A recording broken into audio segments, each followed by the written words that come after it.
What can you tell us about the ability to spawn parasite craft and vehicles with and inside our ships? It's something that CR wants done this year. So, Okay. So, Chris Roberts wants parasites. Now, Disco Lando went on to further, issue a disclaimer to the community, basically saying that, of course, it will be delivered this year, and if it isn't, he accepts full personal responsibility. I'm paraphrasing, but I believe that's pretty much what he said. So what does this mean? Now, for a craft like this one here, the Caterpillar, that means that, of course, that detachable command pod may actually become detachable. But in reality, I think that this isn't really going to impact the Caterpillar immediately. This is going to be something that impacts the Caterpillar maybe a little bit later down the line. I think one of the first immediate beneficiaries that you're going to see would probably be these two ships here. The Carrack and its snubcraft, the Pisces, are probably going to be one of the first real working examples that you're going to see of two ships that are partnered up, speaking specifically of Parasite craft. Of course, there's a whole selection out there. I mean, there are things like the Dragonfly space bike. There are other smaller vehicles that you can spawn on a larger vehicle. There are land vehicles that you can spawn on larger vehicles, except for the Ballista. There's a whole bunch of, partnerships, but when it comes to a ship like the Caterpillar, that is actually kind of ship-to-ship docking, and there are some issues with kind of almost creating a separate control entity in terms of, now I'm controlling this little pod, but sometimes this pod can actually control the whole entire thing. That, including the animations and creating kind of that whole docking mechanism in a way that works and functions within the universe. Because sometimes, the physics in the Star Citizen universe can be a little bit wonky. You may experience this from time to time. So there's probably going to be a lot of issues that come up with ships like the Caterpillar, and also like the Merlin with the Constellation. You would think that, okay, it should be easy to resolve, but getting those two ships to mate up together, there's probably going to be a whole UI element that goes with that. And UI is one of the areas where Star Citizen struggles so heavily. UI has been kind of the bane of their existence, and during that whole talk with Todd Pappy, they detailed a number of issues that they're going to have to do on the UI end, and they're facing some pretty titanic problems in the UI department. Not things that are insurmountable, but a titanic amount of work that they are going to have to deal with in order to make that a reality. So I think it's going to be things like maybe the Caterpillar carrying a couple of Dragonflies, or the Carrack carrying its Pisces.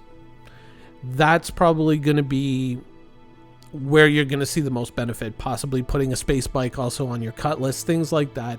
That's probably where you're going to see it in its first iteration, in its first, kind of tier 0 delivery, and things like, ship separation and ship-to-ship docking are probably going to be a little bit further down the line, because there's other underlying issues there that need to be resolved. I mean, technically, if you were to go to a landing zone, or if you had a friend who already had a snubcraft or something like that, you could already fly that craft on, land that craft on your larger ship. We see this with the 890 all the time, and then fly it somewhere and then launch that craft successfully. That part works already in game, so there's nothing to do there.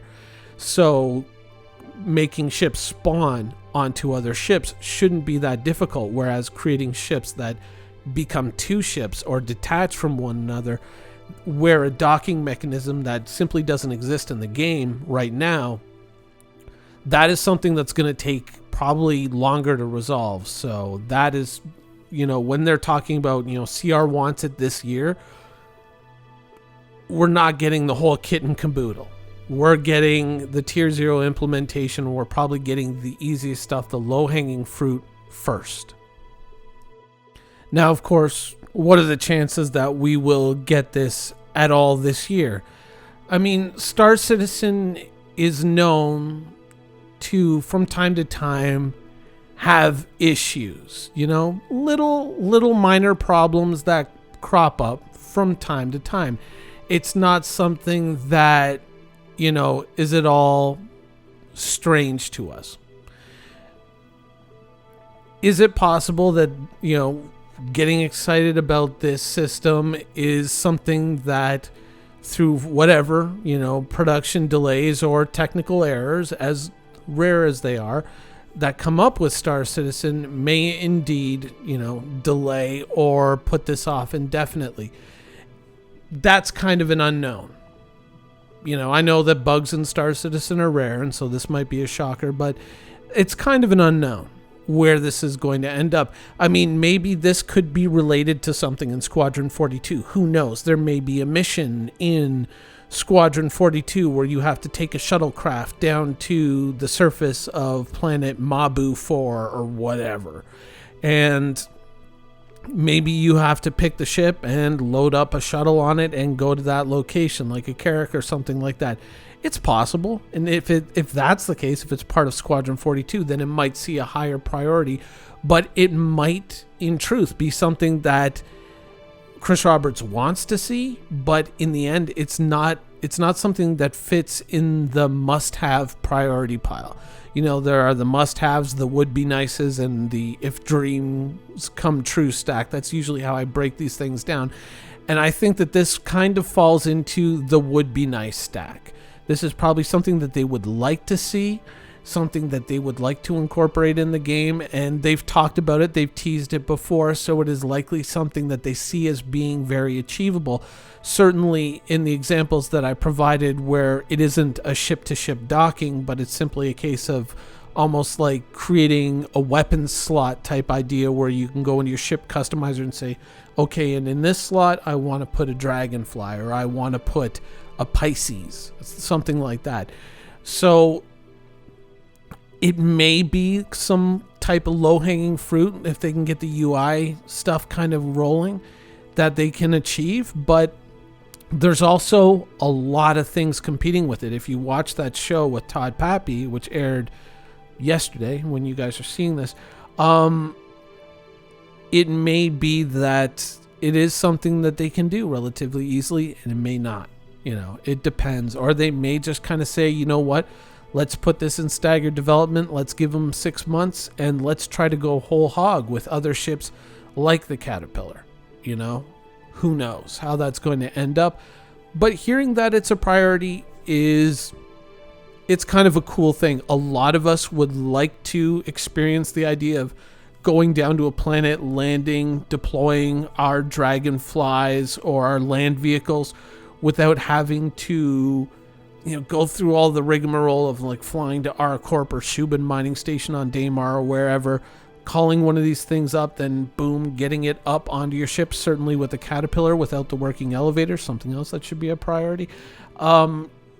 Getting these vehicles onto your ships can be difficult and time consuming and inconvenient. And so having them there might increase their usage in the game and might show them a lot better, make them a lot easier to bring around and do different things with. So there's a lot of possibilities here as to how important this is for them. I think obviously it would be a great benefit to the game, but there may be one or two other things out there that need just a little bit of work, so it could get pushed out of the priority thing. Saying Chris wants it and saying Chris must have it are two distinctly different statements. And they said Chris wants to have it this year, but I don't think that it's a guarantee. So that's it would be something that would be really great to have.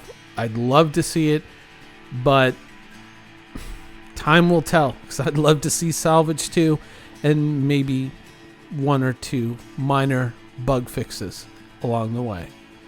So that's the show for today. Just remember that if it doesn't come out in 2020, just go ahead and blame Disco Lando. He'll take responsibility, and enjoy your weekend. Anyways, thanks for watching.